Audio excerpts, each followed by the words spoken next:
Bien, amigos, iniciamos un nuevo bloque del Sin Hilo. Esta es una nota que hemos grabado previamente, la que estamos presentando ahora. Tiene que ver con una actividad que se generó en Madrid con la visita del doctor Arnaldo Medina. Se realizó aquí una acción en la universidad con la presentación de un libro llamado Enfoques y herramientas para el gobierno de la salud. Vamos a hablar obviamente del contenido de este material, pero en realidad el doctor Medina integra los equipos técnicos de la parte de salud del Frente de Todos, de la fórmula que va a competir el próximo 27. Y el tema de salud obviamente es uno de los temas más sensibles de los cuales el Estado debe ocupar. Así que vamos a charlar de varios temas con él. Arnaldo, bienvenido. Gracias, Ariel. Gracias por acompañarnos. La primera consulta, un poco el contenido de este libro y aparte algo tan relevante en la vida de las personas que es la salud y la salud pública más que nada, ¿no? Sí, bueno, somos de los que pensamos que la salud pública o las políticas públicas de salud deben ser visibles, ¿no? Muchas veces lo que nos pasa es que no se las reconoce, ¿no? Es decir, un ciudadano piensa que le tocó el hospital que le tocó, o la obra social que le tocó, o la sala o el centro de atención primaria de la salud, y realmente las políticas de salud pueden cambiar la vida cotidiana de la gente, ¿no? Entonces, un poco el espíritu que está en el libro que hemos publicado es ese, ¿no? Rescatar las políticas públicas. Es un estudio comparado de 10 países, es un estudio, una investigación que llevó más de 4 años. Hay 6 países centrales o desarrollados y 4 países latinoamericanos. No está la Argentina entre los países. De todos modos, la idea implícita en el trabajo es mejorar nuestro sistema de salud. Es encontrar, si bien aclaramos que no creemos en las recetas, que cada país busca sus propias soluciones, es encontrar los debates, los problemas, claro, los temas comunes, qué hicieron otros países, y ponerlos en diálogo con el caso argentino. ¿Es una recorrida en el tiempo o es política actual? En realidad, parte de la década del 60, ¿no? Después de la posguerra, las transformaciones que han tenido los sistemas de salud y los problemas que están transitando actualmente. ¿Estrictamente es un libro que habla de políticas públicas estatales y su impacto en las políticas privadas? Sí, también. Sí, también. En realidad, los sistemas de salud están organizados de distinta manera. En general, los países que analizamos y en general los países centrales, salvo Estados Unidos y poquitos casos más, tienen en general sistemas públicos, ya sea en su variante de sistemas públicos puros que se financian a través de impuestos, como el sistema de salud inglés, España, Italia, o sistemas de seguro social, como es el caso de Francia, Alemania, Países Bajos, que tiene un rol muy protagónico el Estado, tanto en el financiamiento como en la provisión de servicios y fundamentalmente una presencia regulatoria muy, muy fuerte. Está el caso de Estados Unidos, que fundamentalmente es un sistema que se basa en seguros privados, ¿no? Lo que para nuestro país son las prepagas, ¿no? Bueno, hay una diferencia entre un ciudadano contribuyente en los seguros públicos, el que puede y el que no puede. Sí, en general en los seguros públicos o en el de seguridad social son sistemas muy equitativos. Por ejemplo, el sistema de salud inglés en un país capitalista, liberal, tiene un sistema de salud socialista. Es decir, tiene el mismo derecho, el mismo acceso a los servicios, una persona ¿Y la calidad del pudiente, servicio es buena? No. La calidad Sí, es muy buena. Son buenas. Pero bueno, hay una diferencia de financiamiento enorme, ¿no? ¿Y hay continuidad en las políticas públicas? Sí. ¿Ahí te parece que radica una diferencia central? Yo creo que la continuidad también tiene que ver con las características propias de los sistemas. Es decir, los sistemas nuestros, los latinoamericanos, salvo Costa Rica y Cuba, son sistemas que se conocen como fragmentados y segmentados. Es decir, hay distintas formas de financiamiento. La Argentina, 300 obras sociales nacionales, las obras sociales provinciales, las obras sociales de las Fuerzas Armadas, de las universidades, el público nacional, provincial y municipal, las prepagas, más de 100 empresas prepagas, es decir, eso se conoce como fragmentación, y segmentado en la medida que hay obras sociales ricas, pobres, que no es lo mismo nacer en esta provincia que nacer en Jujuy o estar en el conurbano bonaerense. Hay distinto acceso a los servicios, distinta calidad. Bueno, esto le da características propias que también se traslucen en las políticas, ¿no? Las políticas terminan siendo erráticas y muy fragmentadas. Los sistemas que tienen ese componente más integrado, más estructurado, los sistemas nacionales de salud, en general logran tener una continuidad en el tiempo que parte de su propia raíz sistémica, ¿no? Es decir, son sistemas muy estructurados, muy tradicionales. Y el concepto de la salud pública, si vos tuvieras que unificarlo en esos países desarrollados, con políticas continuas, con una fuerte presencia del Estado, con buena financiación, ¿hay algún principio común desde la mirada del ser humano, te pregunto, entre esos países y América Latina? En general sí, hay una tendencia general al universalismo, es decir, todos los países están preocupados cómo brindan más servicios de salud a su población. Pero hay una diferencia notoria en financiamiento. Estamos hablando de un financiamiento aproximadamente entre $3.000 y $6.000, ¿no? Los países centrales. El que menos, digamos, los que están menos financiados, España e Italia, están entre 3.000 y 3.500 euros. A un sistema latinoamericano que están por debajo de los $1.000, todos. La Argentina tenía en el 2015 poco menos de $800, hoy está aproximadamente en menos de $400. O sea, estamos en caída. Sí, por la devaluación que tuvimos, ¿no?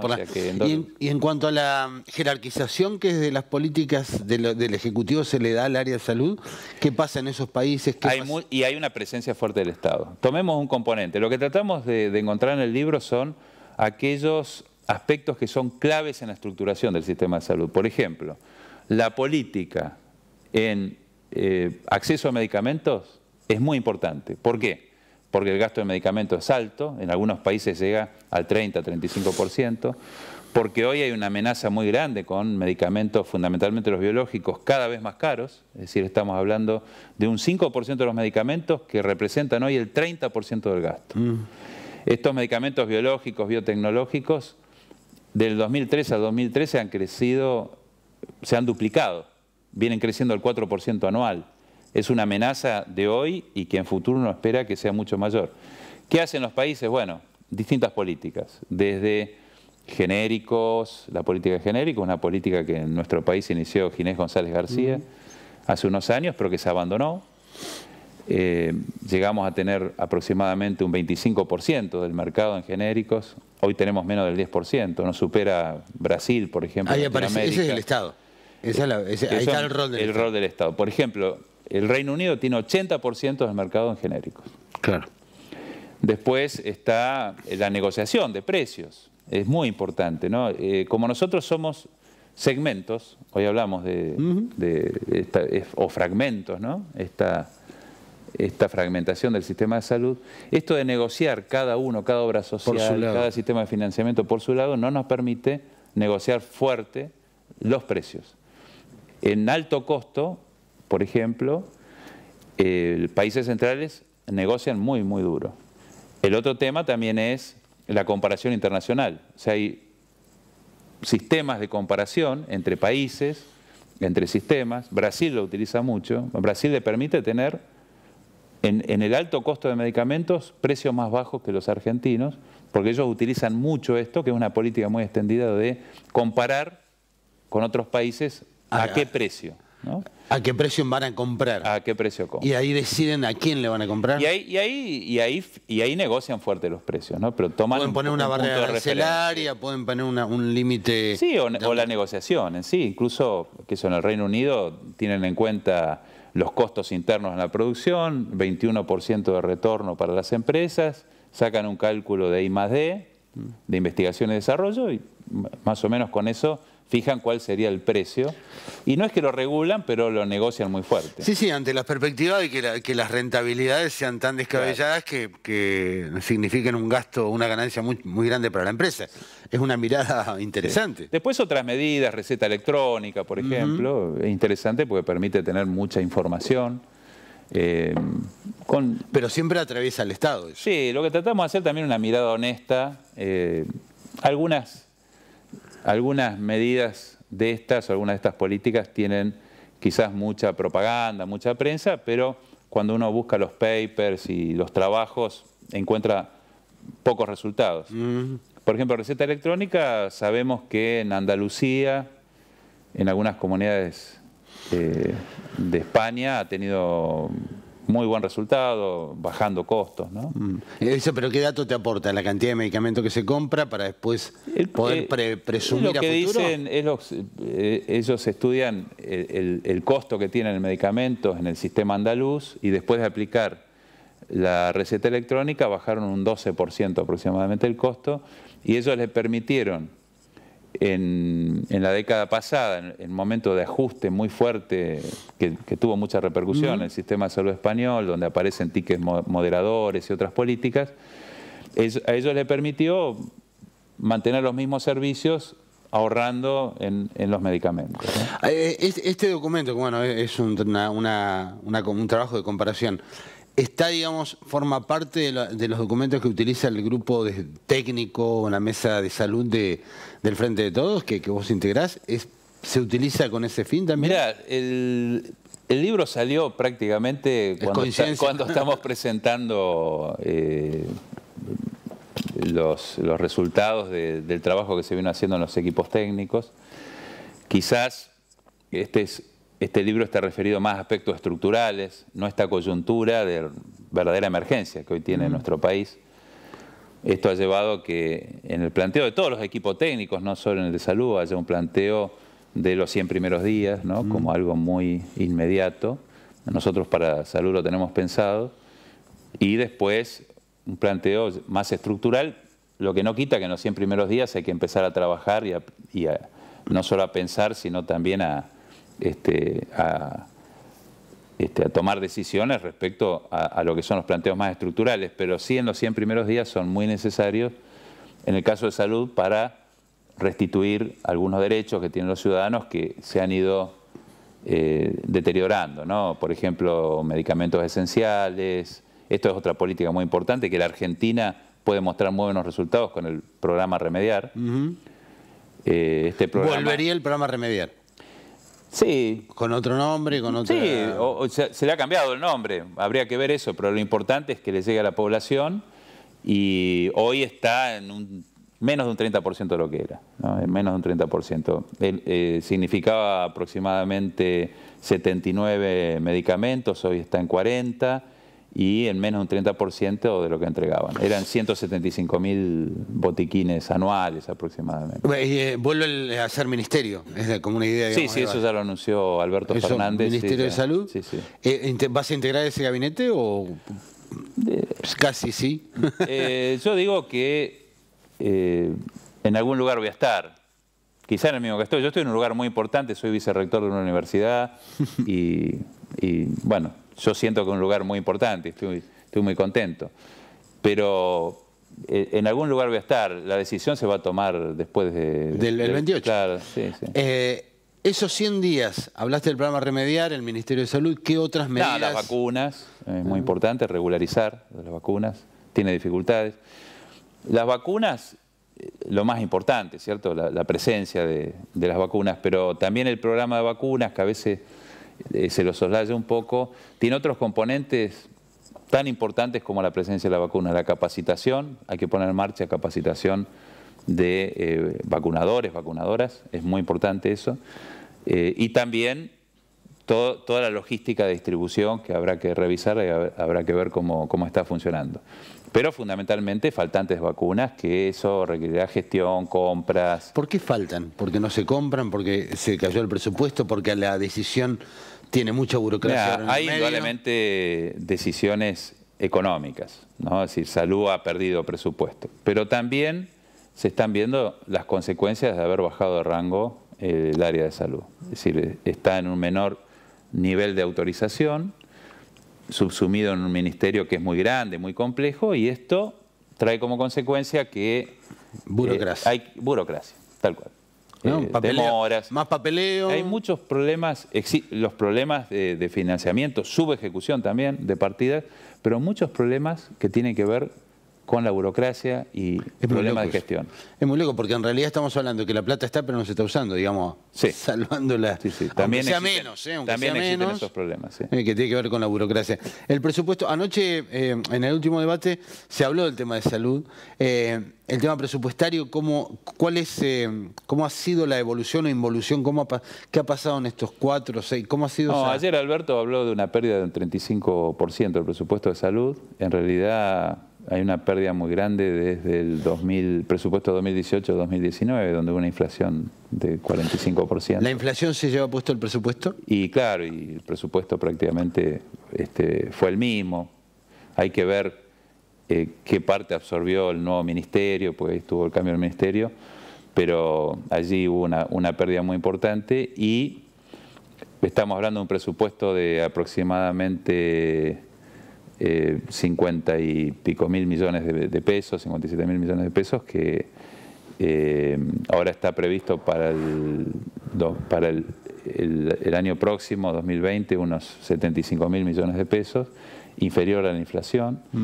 Bueno, hay que revisar área por área, por ejemplo, no sé, tema de medicamentos esenciales, hay más o menos 4.500 millones de pesos, ¿no? Es una cifra, después hay que ver eso, para cuánto igual alcanza para la logística, los botiquines, estamos estudiando todos esos temas. Pero igual va a haber una revisión entonces del presupuesto, como, no sé eso cómo se hace desde el punto de vista en el Congreso, de los presupuestos, de rearmar presupuestos. Mira, ahora hay un proyecto de presupuesto que presentó el Ejecutivo, habrá que ver si se inicia con ese presupuesto, hay tiempo para modificar algo y después se irá viendo durante el año. Sabemos también que va a ser una situación difícil, ¿no? Porque el problema es de la economía en general. Nosotros, vuelvo al libro, bueno, lo que planteamos también, que vamos a tener un sistema de salud más digno, los argentinos, en la medida que esto esté vinculado a un desarrollo económico. Y un desarrollo económico con inclusión social, con mercado interno. Bueno, eso también lo contempla el libro, digamos, que ustedes presentan, tiene que ver también con la relación entre las cuestiones externas a la salud propiamente. Sí, por supuesto. Acceso al servicio, educación, vivienda. Sí, por supuesto. Nos referimos fundamentalmente a las políticas de salud, pero está contemplado, porque lo que tratamos de hacer es un análisis sistémico, ¿no? Y en realidad todo tiene que ver con todo. Es muy importante, por supuesto, la educación. Y particularmente el libro dedica una parte a lo que es la situación del recurso humano, ¿no? ¿Dentro de salud? Dentro de salud. Es decir, hay dificultades que tienen casi todos los países. Particularmente nosotros, por ejemplo, tenemos una buena cantidad de médicos. Tenemos prácticamente 4 médicos cada 1000 habitantes, que coincide con lo que tienen los países desarrollados. Están muy mal distribuidos. Tenemos un problema a nivel de enfermería, ¿no? Porque tenemos prácticamente 1 a 1. Falta recursos humanos. Sí, 1 a 1. En los países desarrollados la ecuación es de 2, 3 enfermeros por médico, ¿no? En América Latina la característica es a la inversa, hay más médicos que enfermeros. ¿Por qué? ¿Y eso a qué se atribuye? ¿Porque está mal pago? ¿Porque no seduce la profesión? Sí, yo creo que tiene que ver prestigio, el pago. Quizás no se han tomado tampoco las medidas, o sea, las decisiones políticas para hacer un desarrollo importante. En los últimos años nuestro país ha avanzado bastante en la formación de enfermería. Una respuesta que está dando el mundo en general es a darle un rol más preponderante a la enfermería, es decir, más autonomía, es decir, enfermeras y enfermeros hoy controlan población sana, hacen el seguimiento de pacientes con patologías crónicas, que es el problema más importante que hoy tienen los sistemas de salud, incluso el nuestro. Es decir, hoy el problema es la cronicidad compleja, ¿no?, de los pacientes, que son los que más demandan a los servicios de salud. Y aparte de los más adultos también, adultos más grandes. Claro, esto tiene que ver también con la longevidad, bueno, con un montón de situaciones. Muchas patologías, por ejemplo, el cáncer. Bueno, hoy la idea es cronificarlo, ¿no? Muchas veces no se cura, pero se cronifica. Hoy prácticamente es una enfermedad crónica. Bueno, todo esto lleva a que los sistemas tienen que buscar respuestas distintas y la enfermería aparece con mucha fuerza.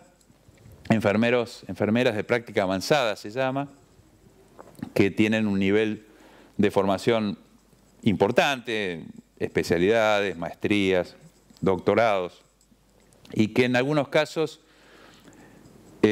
ocupan un lugar de vacancia que dejan los médicos, en otros casos, bueno, asumen roles que hay un vacío, ¿no? Sí, por distancia, por... Sí, no solo por distancia. Digo, se me ocurre algún lugar nuestro del interior, ¿no? Que a veces no... Sí, pero no es plantear el reemplazo, sino complemento. Hay estudios que muestran con evidencias científicas que los pacientes crónicos controlados y seguidos por enfermeros o enfermeras tienen iguales resultados clínicos que los médicos, pero los educan mucho mejor, enfermeras y enfermeros, incluso tienen más adherencia a los tratamientos. O sea que el enfermo sí. se siente mejor conducido por ese rol. Sí, los resultados son magníficos, es lo que se ve.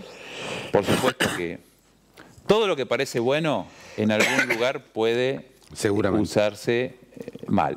Por ejemplo, hay toda una discusión, en algunos lugares lo utilizan como mano de obra barata o para no llevar médicos. Bueno, todo eso está la posibilidad. Yo creo que hay que hacer una discusión muy honesta sobre todas estas políticas. Pero de cualquier manera el dato estadístico es que faltan enfermeros en Argentina hoy. En Argentina faltan enfermeros, se ha hecho un esfuerzo grande y quizás hoy también estemos en condiciones de formarlos mucho más allá, ¿no? Y que puedan empezar a trabajar mientras están estudiando.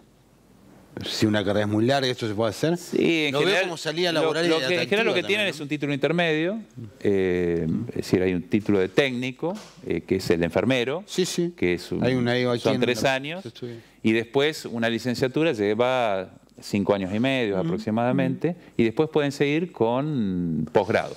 Pero digamos que en términos de demanda laboral es un trabajo de alta demanda en la Argentina hoy por el sistema de salud. Sí, de alta demanda y todavía se los puede emplear mucho más. Correcto. Se los puede aprovechar mucho más. Esto a título personal, pero yo creo que una de las claves del futuro de la calidad del sistema de salud argentino está en la formación que logremos en enfermería y también en la cantidad. La última para cerrar. Si tuvieras que enumerar una o dos o tres fallas estructurales que hoy tiene el sistema de salud y que forman parte de eso urgente a corregir, más allá de los medicamentos, que es una cuestión coyuntural, pero una de estructura. No, de estructura está el tema de la integración del sistema de salud, ¿no? O sea, tenemos problemas que están expresados en que un paciente muchas veces se sienta a la deriva, no sabe a dónde tiene que ir, quién lo trata. A veces el problema de las colas ocurre mucho en servicios de salud públicos, también en los privados, ¿no? En horas muy tempranas de la mañana, tener que esperar. Bueno, esto, si bien es una preocupación global, se lo conoce como atención centrada en las personas. En nuestro país en particular, en el sistema fragmentado, esto se ve mucho. Allí creo que priman dos tipos de propuestas que están muy relacionadas entre sí para mejorar la accesibilidad de las personas a los servicios, que son las redes de atención y una acción más territorial. Que las redes tienen una base territorial muy importante, es decir, en cada territorio poder lograr acuerdos, ¿no?, entre el primer nivel de atención, lo que conocemos como centros, en el público, ¿no?, centros de atención primaria de la salud, los hospitales, a veces son de distinto origen. Ustedes, por ejemplo, aquí en la provincia tienen Comodoro Rivadavia, hay algunos centros de atención primaria que son municipales, hospitales provinciales. También, ¿por qué no trabajar con el sector privado, con la seguridad social y lograr acuerdos para un sistema más integrado de atención? No duplicar esfuerzos, recursos, todo en beneficio de los pacientes. Yo vengo de una experiencia en el conurbano, en zona sur, sudoeste del conurbano, Quilmes, Varela, Berazategui, Almirante Brown, una población de más de 1,5 millones de habitantes, donde con un hospital de alta complejidad, el Cruce, que a mí me tocó dirigir varios años, y varios hospitales de la región, más los municipios con los centros de atención primaria de la salud, 160 centros de atención primaria de la salud. Bueno, intentamos hacer esto, ¿no? Es decir, ponernos de acuerdo como para trabajar un poquito más en función de las personas y obtener mejores derivaciones para que el paciente no tenga que esperar, que si uno lo deriva de un lugar a otro lo estén esperando, no tengan que hacer cola. Para esto es muy importante la incorporación de las tecnologías. Nosotros estamos un poquito atrasados en eso. Sistemas de gestión, historias clínicas electrónicas, sistemas electrónicos de prescripción. Bueno, todo eso puede ayudar a esto. Y bueno, de esa manera poder integrar un poco más nuestro sistema de salud. Sí, sí, y que el gasto sea más eficiente. El gasto más eficiente, después hay algunos elementos centrales, ¿no? Por ejemplo, que los sistemas estén más orientados a la atención primaria de la salud. Esto significa que las personas tengan un equipo de cabecera, ¿no? Un equipo de salud multifamiliar, se le llama en algunos lugares. Es decir, que no vayan directamente a los especialistas, sino que tengan siempre su equipo de salud de referencia. Y digo equipo porque hoy ya no se habla de médico exclusivamente, sino que se habla de equipo donde se integran más profesiones. Gracias por la visita, y por este tiempo. Muy amable por estar aquí con nosotros. El doctor Arnaldo Medina se ha presentado en Madrid Enfoques y Herramientas para el Gobierno de la Salud y, por supuesto, no podíamos obviar el tema más general de la salud en la República Argentina. Hacemos la pausa y ya seguimos.